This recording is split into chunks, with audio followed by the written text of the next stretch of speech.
Bonsoir à vous. C'est Mouleti qui est là, qui prend la parole. Merci de nous retrouver. Quand tu es un Africain et que tu bois un produit distillé par les savantes mains villageoises mais expertes de ton village, on dit c'est le Dontol. Mais quand tu es de ce côté de la Méditerranée et que tu bois les mêmes effluves distillés par des fermiers irlandais et écossais, on dit c'est du Jack Daniels. C'est du Chivas Regal. Dès que tu traverses ici en France, on te dit, oh, alors là tu bois du bon champagne. La veuve Clicquot. Commence à te dire que c'est du Mouette et Chandon. Donc tu te mets à réciter les noms des gens que tu connais même pas. Alors que c'est le même odontol. Ça s'appelle le complexe. Bonsoir, bienvenue, installez-vous. C'est Mouleti, c'est le maître. C'est le pépé, c'est le bombok. C'est le temps des enseignements. Nous allons parler aujourd'hui de l'intelligence, de la volonté, de ce qui arrive à l'Afrique, de la liberté, de la libération, de la puissance de Dieu. Mais tout ceci avec évidemment la modération. Rien de trop. Tout est sur la mesure. Moi, je ne suis pas excessif. Il ne faut pas être exorbitant. D'ailleurs, nous vivons une époque où tout le monde est dans la concurrence.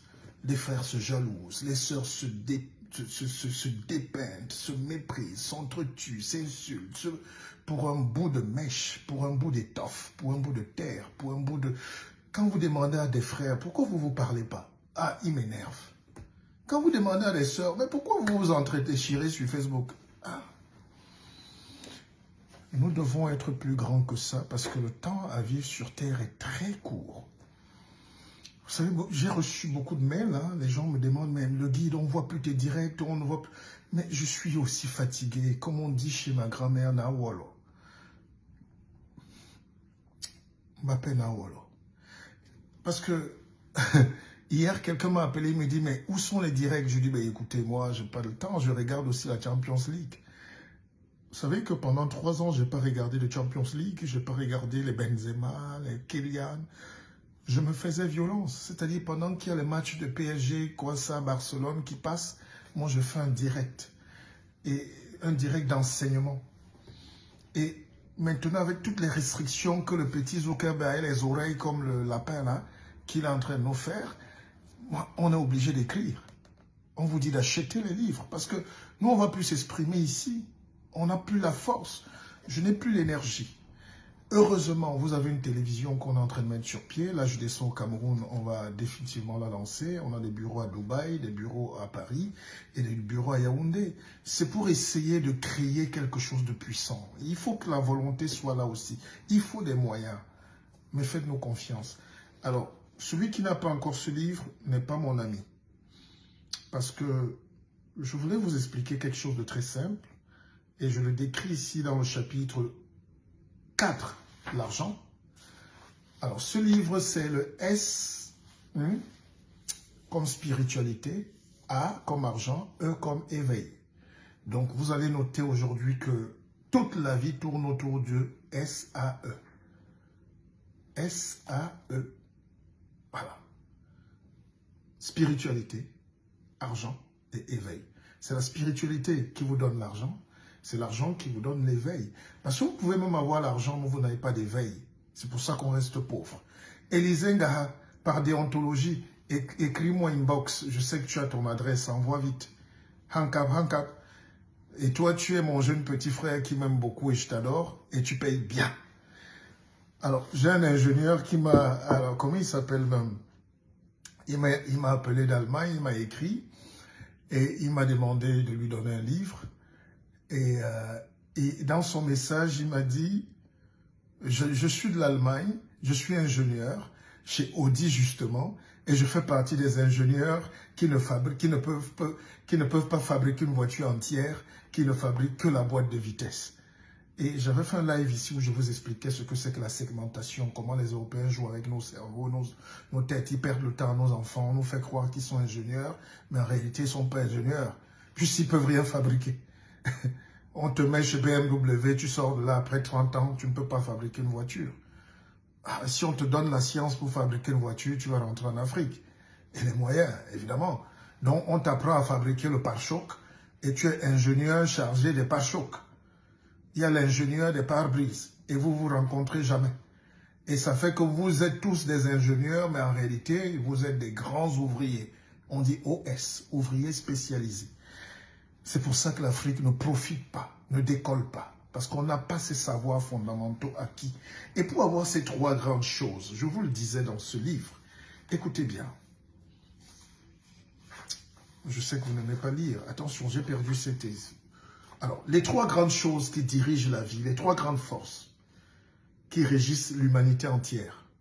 1. Les forces nucléaires. Si tu n'as pas de force nucléaire, ça ne sert à rien. Vraiment, tu peux aller faire le chant dans ton village et pleurer. Dieu même ne te connaît pas. 1.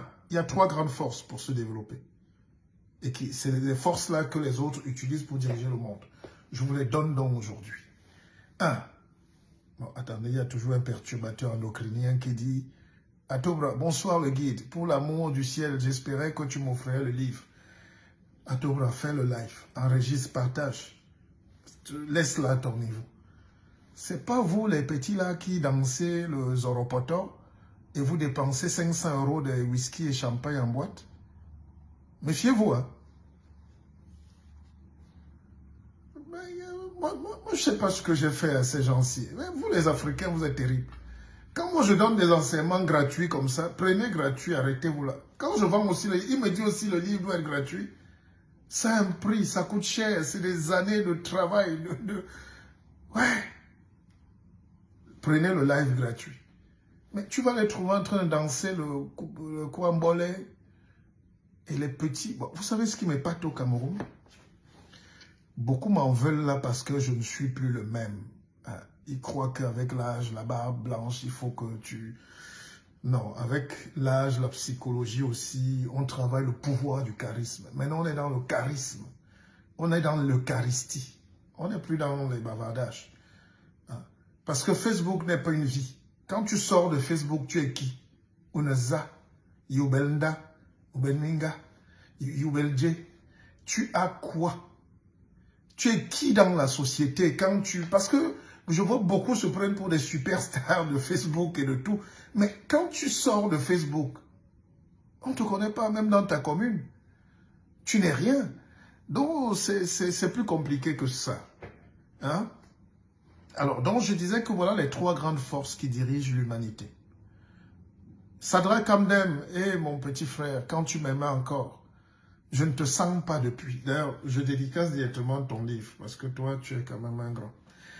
Alors, les trois grandes forces qui dirigent l'humanité, calmez-vous, c'est moi qui donne les enseignements, comme mon oncle Thomas Mélonnet et son petit frère Stanislas, les plus grands enseignants d'Afrique et du monde. Ce que je voulais vous dire, c'est que les trois grandes forces qui dirigent le monde, c'est 1.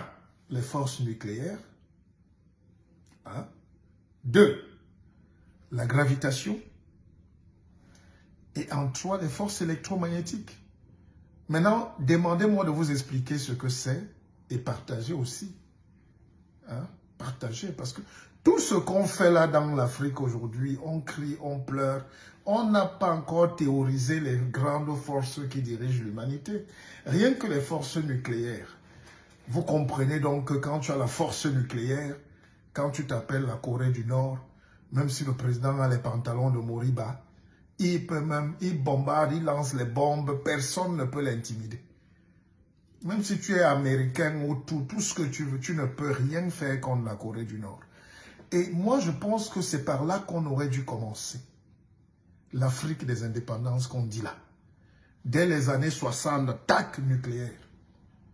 Il n'y a même pas à débattre, à chercher les plans d'ajustement structurel, FMI, Banque mondiale, la nourriture, les gros diplômes, l'agrégé, les Sorbonne et tout ça. On en a produit 1000 par an pendant 60 ans. Ça ne nous donne rien. Le Cameroun a plus de docteurs que la Chine.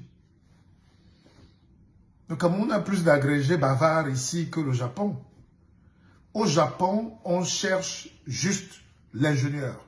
Ton père travaille chez Toyota, il t'amène là-bas à 14 ans. Et tu sors de là à 20 ans, tu es déjà ingénieur. Et tu commences à fabriquer la Toyota, la Yaris, la sumo, je ne sais plus quoi, la landing, tout ce que vous voulez, mais tu fabriques.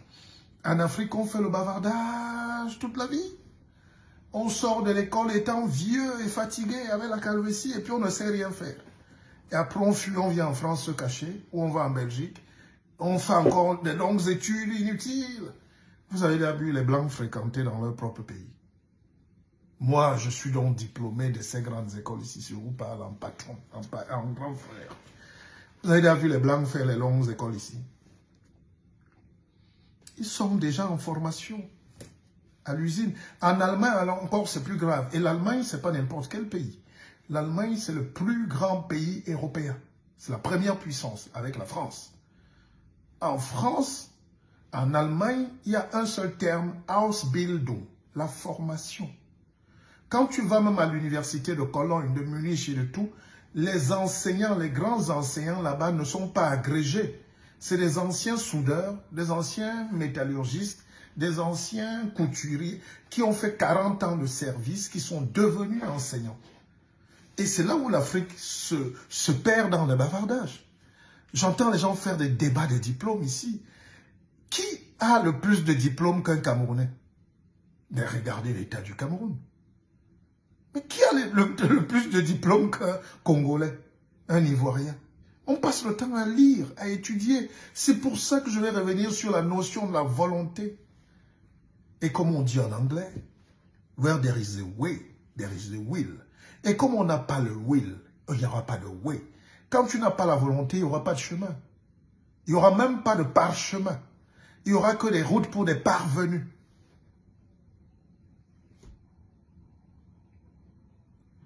Et c'est tout ça qu'on doit repenser. Je vous prends un cas. Ne vous fâchez pas. Je sais que vous êtes très complexé. Le noir croit qu'on ne peut pas critiquer. Il faut critiquer tout. D'ailleurs, même moi-même, vous êtes autorisé à me critiquer. Je l'accepte souvent bien. Sauf quand c'est malhonnête. Quand c'est pas honnête, quand ça pue la jalousie, c'est autre chose. Il y a les Noirs qui se sont retrouvés à Yaoundé ce week-end. Et ils étaient plus de 1000 dans une salle au palais de congrès. Ils appellent ça Cerdotola. Cerdotola. Ils ont mis tous les professeurs dans une même salle.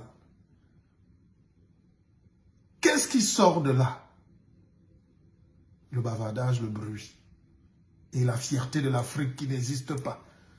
Avant, à l'époque, dans les pyramides égyptiennes. Mais arrêtez ça. Aujourd'hui, on est en train de nous battre avec des flèches.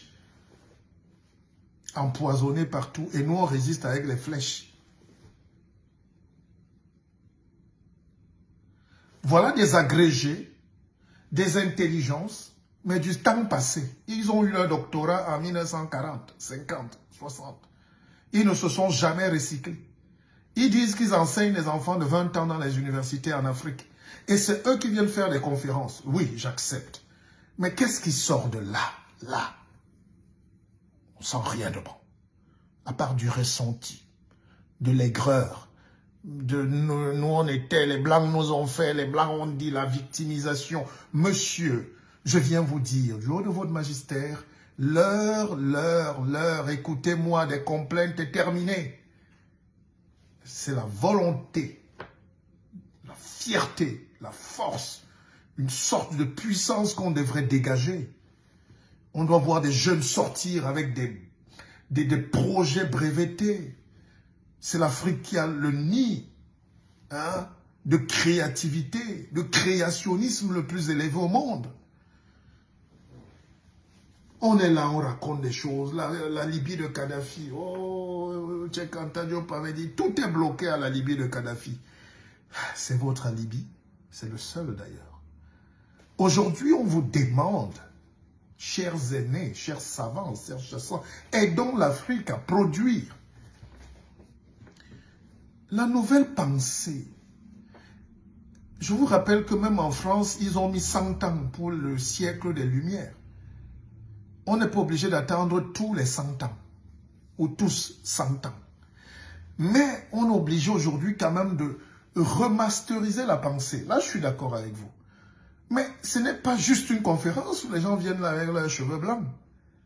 Qu'est-ce que ça apporte Je n'ai pas vu d'outils techniques. Est-ce que c'est en direct dans une chaîne de télévision? Est-ce qu'il y a des groupes de travaux, de réflexion concrets pour sortir l'Afrique de cette tenaille du FMI, de la Banque mondiale, de l'escroquerie internationale, de la mauvaise foi de toutes ces nations européennes esclavagistes, racistes et racialisées? Bon sang, nous ne pouvons pas passer le temps à bavarder quand même. Nous ne pouvons pas passer le temps à dire qu'on est grand. Mais quand le congrès finit, on monte dans une voiture française, alors qu'on vient de copieusement insulter la France. On va à la station Total prendre le carburant, alors que le pétrole sort de chez nous. On va rapidement se coucher dans un hôtel où c'est encore la France qui est actionnaire. La clim vient de Dubaï, les lampes viennent de Chine, les draps viennent... mais arrêtons, arrêtons. Et puis on se retrouve le soir dans les snacks, les cafés, les restaurants. Hein, et puis on se met à boire toujours le champagne qui a repris l'avion. On boit du grand champagne. Et ces grands professeurs-là connaissent trop le bon vin de France, le Beaujolais nouveau, tout ça là. Et à la fin, vous voyez qu'on a redépensé toute notre énergie. On est allé la donner aux colons qu'on dit combattre. Et c'est ça qui m'interpelle aujourd'hui. C'est ce que j'ai mis dans ce livre. Et si on s'augmentait, mais par nous-mêmes, par nous-mêmes. Je vais vous expliquer. La vie, c'est la volonté. La vie, c'est la puissance qu'on met dans le désir d'avoir quelque chose. Et c'est là où intervient la volonté puissante de se développer. Mais on ne sent pas chez l'homme noir aujourd'hui la volonté d'être riche et d'être libre et d'être grand et de s'augmenter. Augment était, oui. Bon, bref.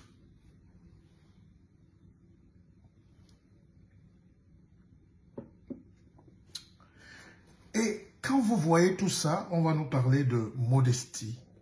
Non, il faut la force dans tout ce qu'on fait. Il y a la force de conviction. Il y a la force cinétique. Il y a la force énergétique. Il y a la force spirituelle. La modestie est au mérite ce que les ombres sont aux figures dans un tableau. Ça ne nous sert à rien. La modestie, évidemment, peut nous donner le relief et un peu de force, mais dans la vraie vie, nous devons affirmer notre volonté, notre désir de puissance. Nous ne sommes pas encore dans la volonté de désir de puissance. On est dans la complainte. On est en train de pleurer et de justifier pourquoi. C'est comme dans un mauvais couple. Vous savez, il y a des femmes et des hommes aussi dans le couple. Dès qu'on t'achète un beignet, on se fâche. On ne peut pas être en train de donner quelque chose en se fâchant. On ne peut pas être en train de faire, d'être entier. Les Noirs ne sont pas encore entiers. Hein? Ma grand-mère disait, oui. On n'est pas entier dans nos combats. On n'est pas sincère. Regardez comment les Russes sont en train de lutter là-bas. Ils ne sont pas en train de jouer. Ils sont sincères. Quitte à ce qu'ils meurent tous. Si les États-Unis peuvent les écraser et l'OTAN demain, c'est tant pis. Mais ils sont sincères dans ce qui... Je ne dis pas qu'ils ont raison, mais ils sont sincères dans leur combat. Le jour où l'homme noir va être sincère, parce qu'on ne peut pas affirmer deux volontés en même temps, l'amour et la haine. On ne peut pas dire panafricanisme, on s'aime, mais alors qu'on se déteste. On ne peut pas dire nous sommes des frères en famille alors qu'on ne se salue pas. On ne peut pas dire ceci, mais dès que tu achètes un bout de terrain ou dès que tu énerves tes frères, tes cousins, tes soeurs, tu es l'ennemi de ta famille parce que tu es fort et brillant. Ce n'est pas sincère. L'homme noir a un problème avec la sincérité. Même quand il étudie seulement pour dire, je valide. Moi aussi je valide. Quand il va au travail, dans le bureau des ministères, le gars va à 11 h et il dit, moi je veux aussi valider. Hein, je veux aussi pointer. Il travaille comme si quelqu'un va venir construire son pays à sa place.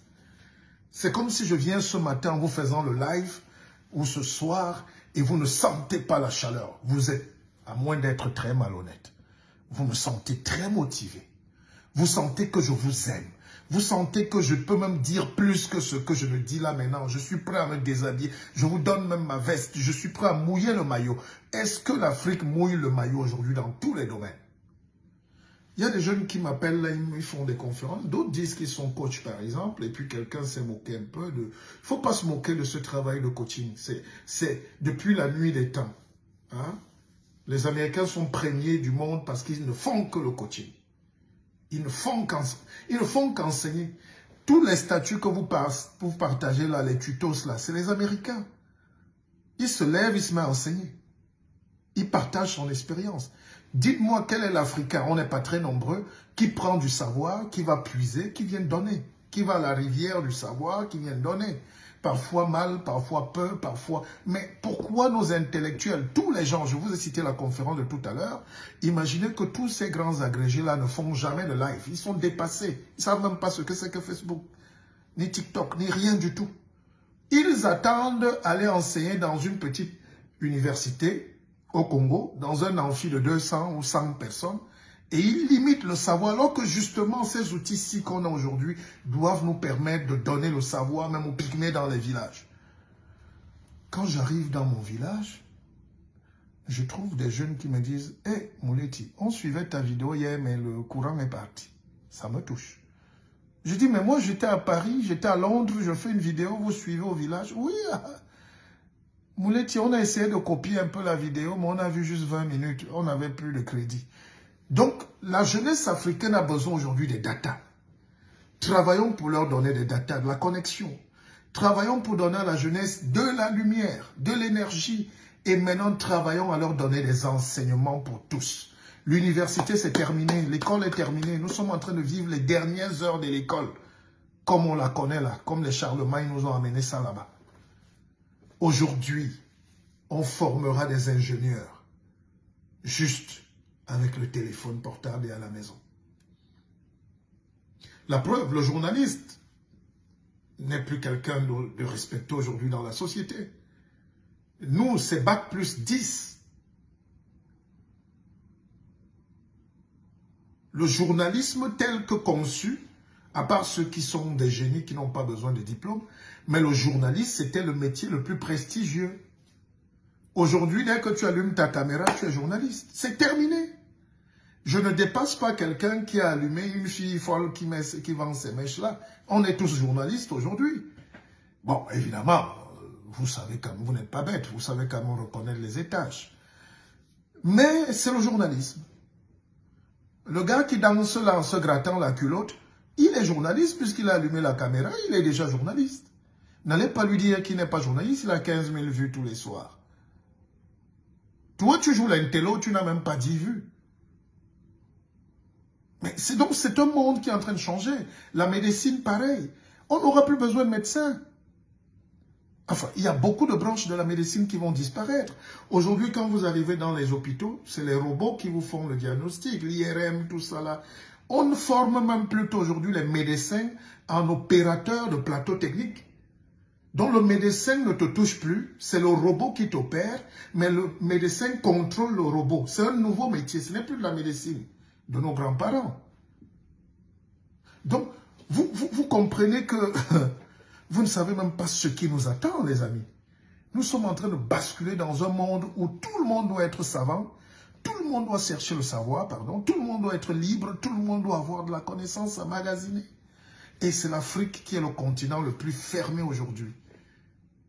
C'est pour ça que je demande la miséricorde à Dieu. Il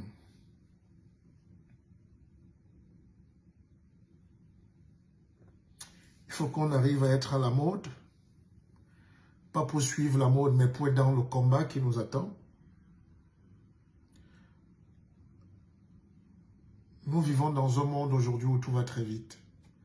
Tout est en train de changer devant nous. Ne venez plus nous expliquer que vous attendez la descente de Jésus-Christ. Ne venez plus nous réciter ces chapelets de misère là, qui n'ont amené que la misère en Afrique. La destruction de notre identité culturelle, le fracassage moral et psychologique des Africains qui sont devenus absolutionnistes, donc complexés et dogmatiques,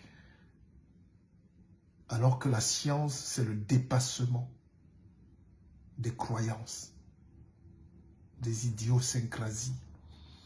Il faut qu'à la mode, chacun s'accommode. Il faut qu'à la mode, chacun s'accommode. Le fou l'introduit et le sage la suit.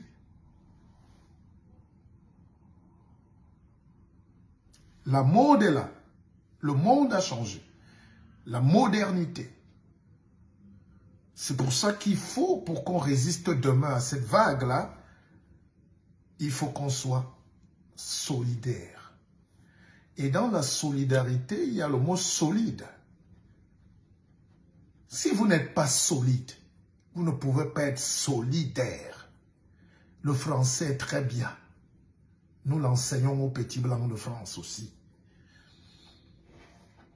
Quand tu n'es pas solidaire, tu ne peux pas avoir le leadership. Oh, le leadership, c'est affirmer un désir scientifique d'être premier. Nous n'avons pas de leadership parce que nous n'avons pas la science. Et nous n'avons pas la science parce que nous n'avons pas la volonté. Mais en Afrique, ils préfèrent la médiocrité, la médiocratie, l'ineptocratie. Les gens qui disent le plus d'ineptie en Afrique sont députés, sont maires, sont ministres, sont présidents même parfois. Les gens qui disent le plus de bêtises. Et les gens qui font la réflexion fondamentale et poussée sont écartés, sont vilipendés, sont pourchassés, sont emprisonnés, sont embastillés, sont détruits. Et on laisse donc une société de médiocres prospérer et les médiocres commencent à diriger d'autres médiocres. Et comme ils font beaucoup d'enfants, c'est la médiocratie qui s'installe partout.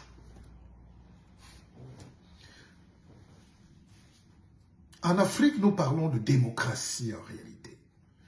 Mais nous sommes dans ce qu'on appelle l'émocratie. Émotion. Émotion. C'est la gestion de nos basses émotions, les bas instincts. Nous sommes misérabilistes. Nous ne parlons que des bas instincts, le tribalisme, la corruption, la tuerie, la guerre civile. Alors que le vrai monde qui nous attend, c'est le monde de la mode. Et on s'accommode. On avance. A round of applause, please. And a round of partage. Faites-le. Faites un tour de partage chacun pour que ça avance. D'accord?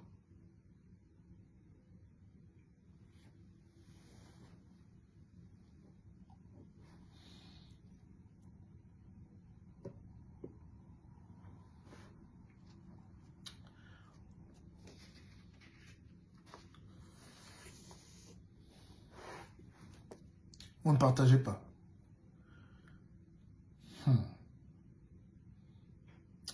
Les diplômes même qu'on donne aux gens en Afrique, est-ce que vous vous demandez souvent, avant d'appeler quelqu'un un tel docteur, est-ce que vous vous posez souvent la question de savoir, il vaut quoi? Avant de donner un titre aux gens en Afrique, est-ce que ça vous intéresse même de savoir, est-ce qu'il a même fait de l'étude fondamentale? Est-ce qu'il est prêt? Est-ce qu'il est formé dans la tête? Est-ce que nos hommes d'affaires, vous avez déjà vu un homme d'affaires en France danser sur TikTok? Donc l'Africain est comme un plaisantin, un Tintin, même quand il a l'argent. Est-ce que vous avez déjà vu un Pinot, un Bolloré, est-ce qu'il a le temps de venir jouer? On n'est pas en train de jouer sur Terre. On est dans une compétition violente, intelligente. Non, on ne cite pas les gens, je ne sais pas de qui vous parlez, je parle globalement. Est-ce que vous avez déjà vu, est-ce que l'Africain manque de sérieux? De sérieux. On n'est pas parfait, mais à un certain niveau de connaissance ou de responsabilité, on commence à habiter la responsabilité de nos pays. Donnez-moi un pays d'Afrique, je le développe en 5 ans. 5 ans. Et c'est même trop.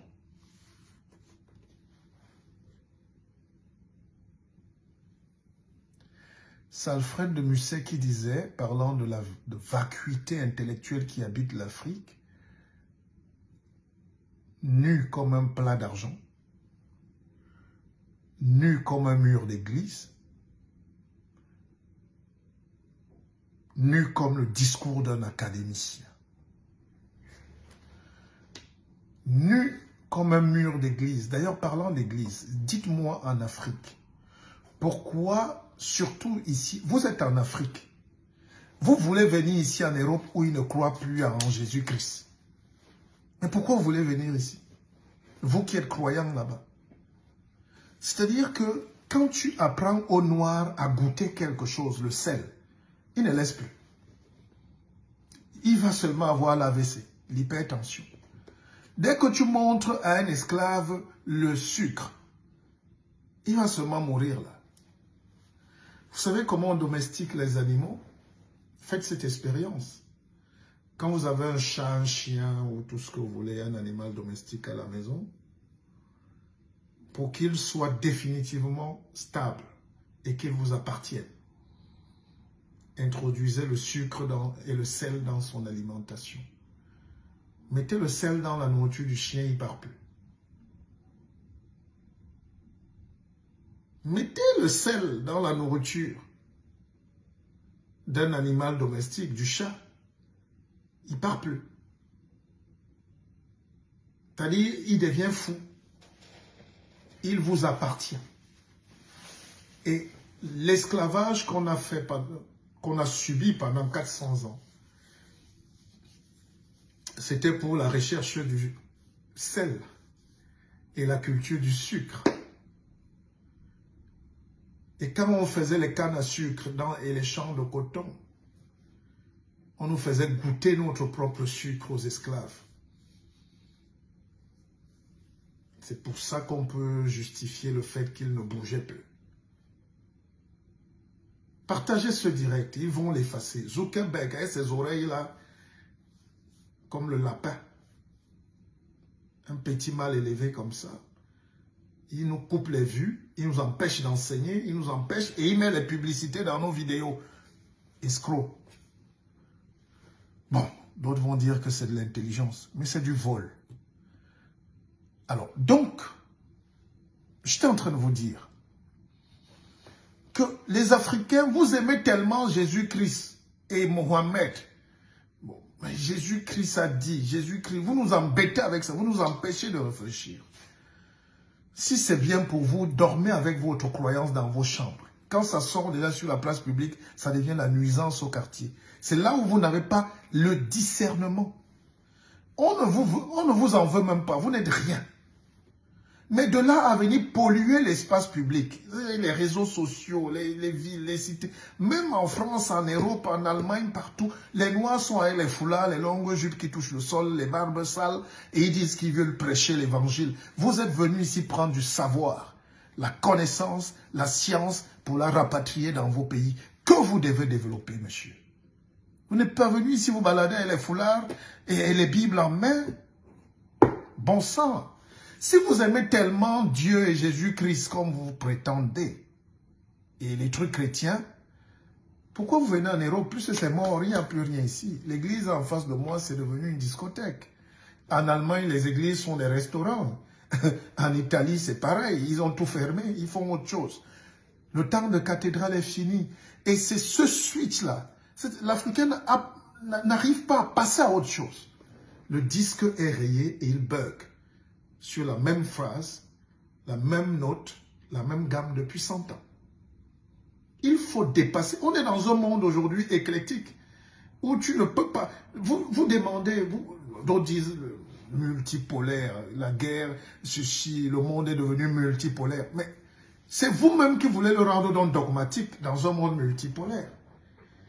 Aujourd'hui, c'est la Chine qui commande le monde. Aujourd'hui, c'est la Russie. Ils ne croient pas au pape. Ils sont en guerre contre le Vatican. Ils ont leur pape.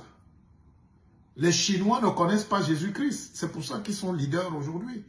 Parce que la religion les a empêchés pendant des siècles d'être une puissance. Et surtout la religion occidentale. C'est quand Mao arrive au pouvoir en 1948 qu'il dit arrêtez-moi tout ça. Déchirez-moi ça. Il faut avoir en Afrique le courage de dire déchirez-moi ces bêtises. Passons à autre chose. On a longtemps prié, on a trop chanté, on danse trop, on fait les délivrances, c'est trop. Mettons un peu ça de côté. C'est pas mauvais, n'est-ce pas? C'est trop bon. La preuve, regardez comment on est dans la misère. N'est-ce pas? Regardez comment on est dans l'abondance de la misère. Laissons aussi ce qui n'a pas marché. Essayons maintenant de mettre de nouveaux paradigmes. Réfléchissons autrement. Faisons comme la Chine. Voilà l'Inde qui est en train de devenir dans 50 ans la première puissance mondiale. Ils sont les patrons de la technologie, les informatiques. Les informatiques.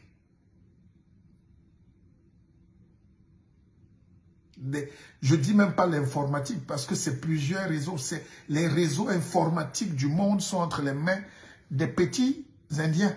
Ils sont noirs, avec des petits yeux. Ils contrôlent la Silicon Valley. Vous ne pouvez pas trouver une multinationale aujourd'hui, une société normale, qui n'a pas au moins 5 Chinois et 10 Indiens dans le comité restreint. Où sont les Noirs? Ah, peut-être que eux alors.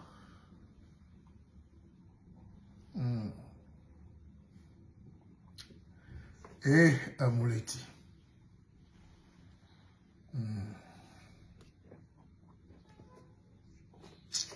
Parfois, j'ai envie de me réfugier même au Bangladesh comme ça là pour fuir un peu.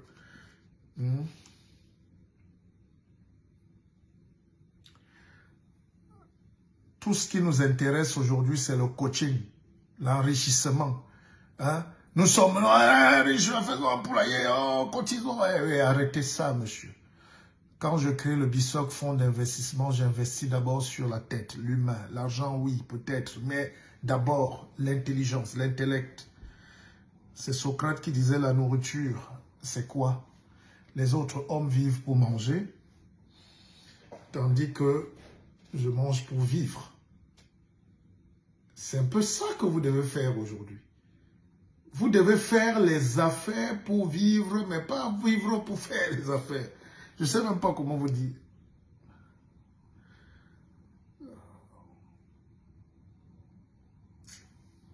Et Amouleti. Les Indiens ne sont... C'est Bouddha. Et je vais vous expliquer. Bouddha a vécu 500 ans avant Jésus-Christ. Donc, la vie n'a pas commencé il y a 2000 ans. Bête africain, là. Bête africain. 2000 ans, c'est hier. Bouddha, hein, les Indiens, là, qui sont noirs. Parce que Gotham était noir. C'est 5000 ans. Non, 500 ans. 5000 ans avant Jésus-Christ. 5000. Les Égyptiens encore, qui sont les pères, donc vous, vos arrière-grands-parents, 10 000 ans. Et toute l'histoire que vous lisez aujourd'hui dans vos chapelles, c'est une pâle copie. Faite par des paltoquets. On vous raconte votre même histoire, mais on a juste changé les personnages. Et ça se voit dans leurs films. La culture occidentale, c'est la culture du vol. Ils enlèvent nos personnages, ils blanchissent les visages et ils s'arrangent à arracher les vrais rôles. Aujourd'hui, vous entrez dans les magasins ici, vous trouvez le couscous. Ils disent que c'est leur culture. Vous trouvez tout. Et donc, ils volent tout ce que vous avez. C'est pour ça que je dis à mes jeunes sœurs qui se grattent la peau, vous n'êtes pas obligés de m'aimer, je suis votre tonton, je suis le roi. Mais je dois vous dire des vérités. Ne déchirez plus la mélanine. Si une fille vend les produits éclaircissants à côté de vous, chassez-la. Vous êtes en train de l'enrichir et vous de vous tuer. La mélanine, c'est l'arme la plus puissante du monde. Là, Je vous ai parlé des forces nucléaires tout à l'heure. Le nucléaire commence par le métabolisme. Dieu nous a mis une enveloppe qui filtre les rayons ultraviolets. Parce que ça filtre les ultras. Toutes les lumières entrent ici et sont synthétisées sous notre peau. Et ça joue sur les glandes. Sudoripare, thyroïde, tout ce que... Appelez vos médecins, ils vont mieux vous expliquer. Et quand j'apprends que dans mon pays, au Cameroun et en Afrique, on débat sur la qualité, s'il faut qu'on interdise ou pas les produits éclaircissants, je dis, mais vous êtes fous, quoi. On ne débat pas de la... Bon, écoutez, je vais vous dire un truc. Je vais vous dire un truc. Le monde est méchant. Et ceux qui dirigent le monde ne veulent pas que vous soyez un seul jour libre. Vous devez être leur client à l'hôpital.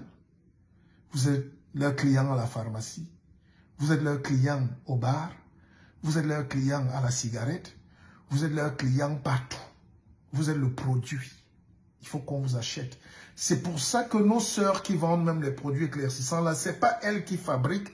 Il y a les patrons, là, les occidentaux qui sont cachés, qui leur fournissent des matériaux, de l'aide et tout, pour détruire nos jeunes sœurs, pour détruire nos frères congolais qui se maquillent, pour détruire les hommes, les femmes, pour changer la nature de leur peau, pour qu'ils disparaissent dans 50 ans.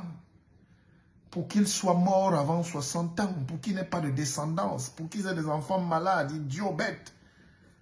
On attaque les gens par la peau, qu'on ne peut pas détruire par le cerveau.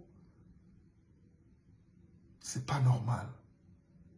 Quelle fierté, regardez comment je suis beau, si j'ai besoin de le préciser. Regardez comment vous êtes belle à la maison, toute naturelle, noire.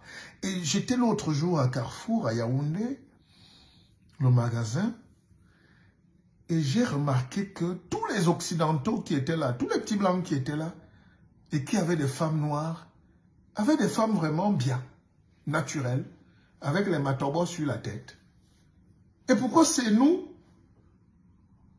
Pourquoi vous voulez que c'est nous qui prenions toutes ces merdes-là, des produits cosmétiques chimiques qui puent, et ces choses-là qui dérangent, ces plastiques et ces trucs de mort? Les Indiens même Coupidon, non? Mais pourquoi nous, on doit se taper ce genre de personnes? La femme occidentale aujourd'hui, n'est-ce pas, on se moquait des femmes noires, la Vénus hottentote, les grosses fesses, tout ça, à la fois de Paris comme un animal. Les femmes européennes aujourd'hui, qu'est-ce qu'elles font? La bouche, on injecte le botox, les lèvres gonflent. Complétez vous-même. Les autres achètent les crèmes solaires pour aller se mettre au soleil. Dieu nous a dit, vous êtes les enfants du soleil. Et c'est avec ça qu'on commence à détruire nos peuples. Et Amouleti, voilà des conférences qu'on doit faire. Voilà des enseignements qu'on doit donner. Voilà des vecteurs, des codes qu'on doit enseigner à nos enfants. Mais je n'accuse même pas nos frères, nos jeunes sœurs. Elles sont victimes de leur ignorance, mais victimes aussi d'un système global qui vise à tuer un noir chaque minute. À chaque minute, il faut qu'un noir meure. Parce que l'avenir, je vous ai parlé de la Chine, de l'Inde, mais l'avenir en réalité, c'est en Afrique. Dans 100 ans, on serait inarrêtable. C'est pour ça qu'on injecte le cancer de sein à toutes nos sœurs, parce qu'elles s'injectent les produits sur la peau. C'est pour ça que nos jeunes sœurs aujourd'hui sont folles, elles ne veulent plus se marier, faire des enfants, vivre en couple, bâtir. L'Afrique, c'est 1,5 milliard, la moitié de l'humanité pratiquement d'ici 2, 5, 4, 10 ans. Avec toutes les terres riches d'Afrique, toutes les forêts. L'Amazonie aura disparu, nous on a encore le bassin du Congo et tout ça. On a tous les fleuves d'Afrique et du monde. On a tout. On a la terre qui est riche. On a des jeunes musclés forts, beaux, qui ont de la mélanine. On a des gens forts, des cheveux crépus qui rayonnent, des antennes qui captent l'énergie. Mais bon sang, pourquoi on n'enseigne pas ça à nos enfants? La fierté, la conviction, la culture, la force que moi j'ai, C'est parce que j'ai fait 25 ans d'initiation de la culture africaine profonde, initiatique. Et je peux vous dire que quand vous sortez de l'initiation africaine pure, pas les sbroufs, les titres achetés de royauté, quand vous êtes un vrai roi, initié ou pas, quand vous êtes dans le village, vous apprenez de votre tradition, de vos parents, grands-parents, vous comprenez que tout ce qu'on dessine dans le monde, c'est faux. C'est dans vos mains.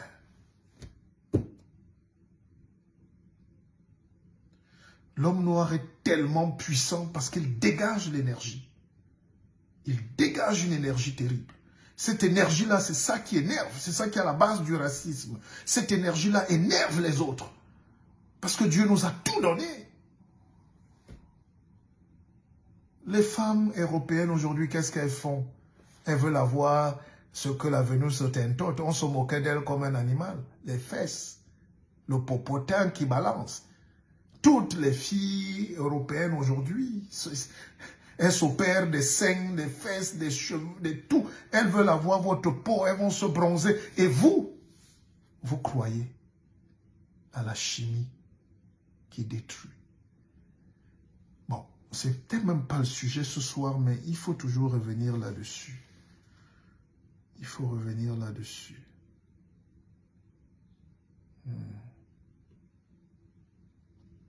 Il faut revenir là-dessus.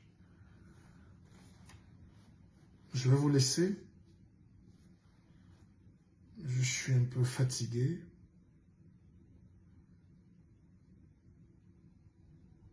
Je suis en train de terminer un autre livre là qui s'appelle « Je ne serai pas vigile en France ». Pas moi, mais vous. Je vais sortir 2 tomes. Je ne serai pas vigile en France. Non. La France veut faire de moi le vigile. Je dis non. Le titre. Le deuxième titre, c'est le procédé industriel. Comment industrialiser l'Afrique?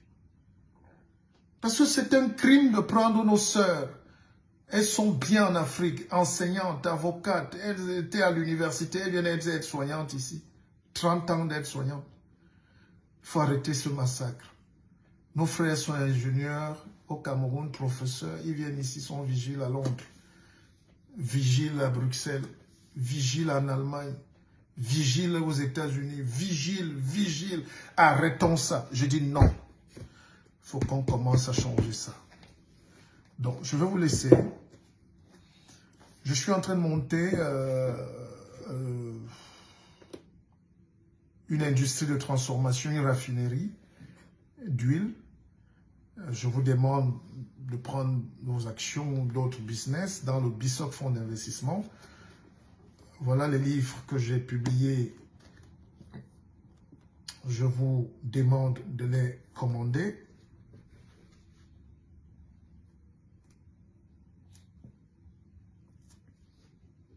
C'est la nuit qu'il est beau de croire en la lumière, évidemment. Et la lumière passe par là. Et si on s'augmentait, et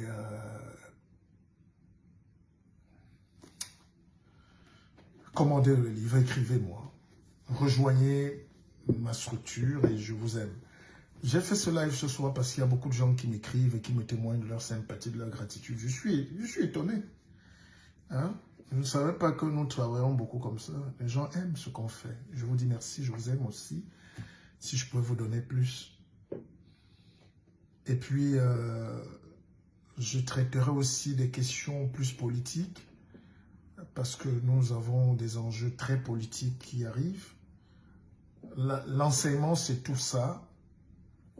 Je dis à mes amis ivoiriens, parce que je serai en Côte d'Ivoire, j'ai envie de tirer la sonnette d'alarme. Écoutez-moi, nous sommes le 22.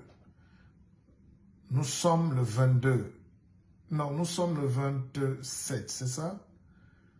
Octobre 2022. Il y a une guerre qui s'annonce en Côte d'Ivoire. C'est maintenant qu'il faut tout faire pour la désamorcer. La guerre est simple. Gbagbo est revenu avec sa tête là, il dit qu'il est candidat. Le vieux Bédier là, 91 ans là, il dit qu'il est candidat aussi. Ouattara est là au pouvoir. Il envoie à ses gars, il est aussi candidat. C'est la guerre. C'est la guerre que vous cherchez. Et ça, je vais prendre le temps de l'expliquer. Et c'est tout Gbagbo qui commence. Les Africains aiment le papa là, mais il est très dangereux. Est-ce que si Gbagbo est candidat, par exemple, c'est une causerie, Gbagbo a déclaré sa candidature, vu qu'il a un esprit un peu belliqueux là, dans un panafricanisme dilué, mais de rejet de l'autre, d'ivoirité,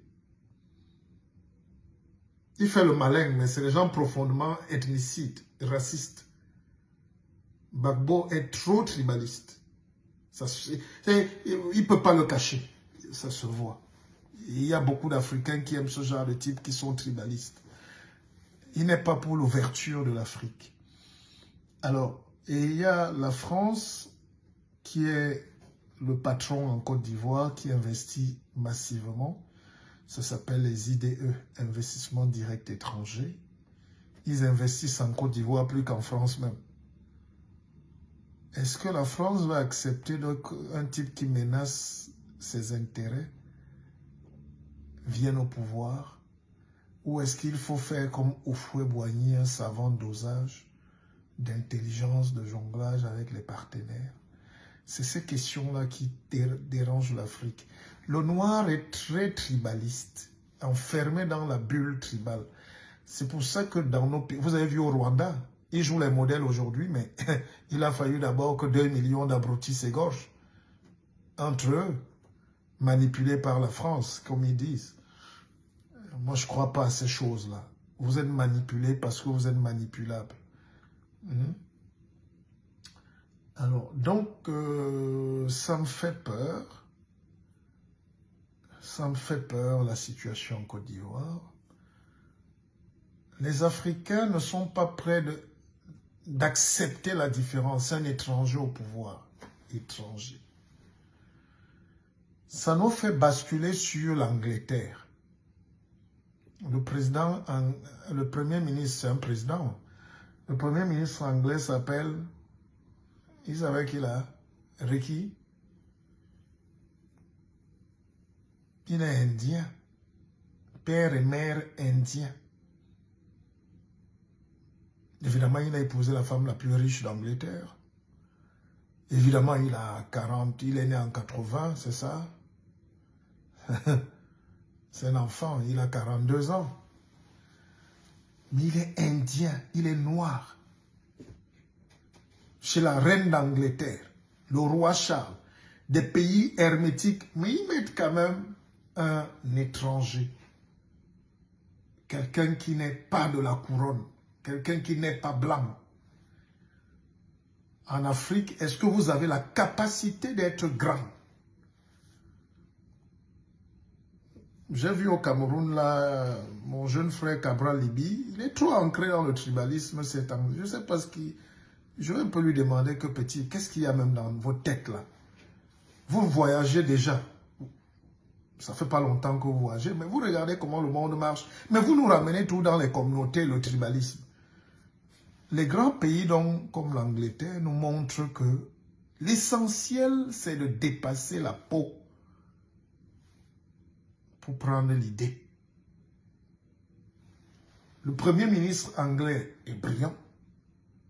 C'est un économiste de haut vol, bonnes études, mais il a travaillé au McDo, il a servi le café, il a tout fait, mais il est grand. Et il peut construire un pays. Et on lui donne les clés. En Afrique, oh, Ouattara est étranger. Oh, telle tribu même ne peut pas être président. Telle tribu ne peut pas. Ceux-ci ne peuvent pas. Et nous véhiculons nous-mêmes de la bêtise et on reçoit ces gens dans les télés, les radios. Et ils se prennent pour des savants. Il y a quoi de savant à être tribaliste ou communautariste? Est-ce que c'est difficile? Puisque même le pygmée du village est tribaliste, est communautaire. Ils vivent entre eux. C'est les pygmées qui vivent entre eux. C'est les gens limités qui vivent entre eux. N'est-ce pas? C'est les gens de petit esprit qui vivent entre eux, qui imaginent le monde en cloison. On va se fermer, on rentre chez nous, les autres chez eux. C'est là où l'Angleterre vous prend un Indien, on le met là. Et quand on le met là, parce que l'Angleterre s'essouffle sur l'économie, la crise. L'Angleterre ne produit plus rien, elle a perdu ses couronnes, ses pays, le Commonwealth s'est terminé. Et l'Inde est en train de devenir une plus grande puissance. En mettant un fils de l'Inde, Premier ministre de l'Angleterre. Et l'Inde est la colonie d'hier, c'est pour créer un pont. Alors, je vais donc vous dire ce soir, mesdames, messieurs, moi, Mpepe Bissau, je suis pour bâtir les ponts et non pour élever les murs entre les gens. Mais les Africains, vous aimez ça. Bravo aux tribalistes, c'est eux qui sont présidents, c'est eux qui sont députés, c'est eux qui sont grands en Afrique. Pitié. Bonne soirée.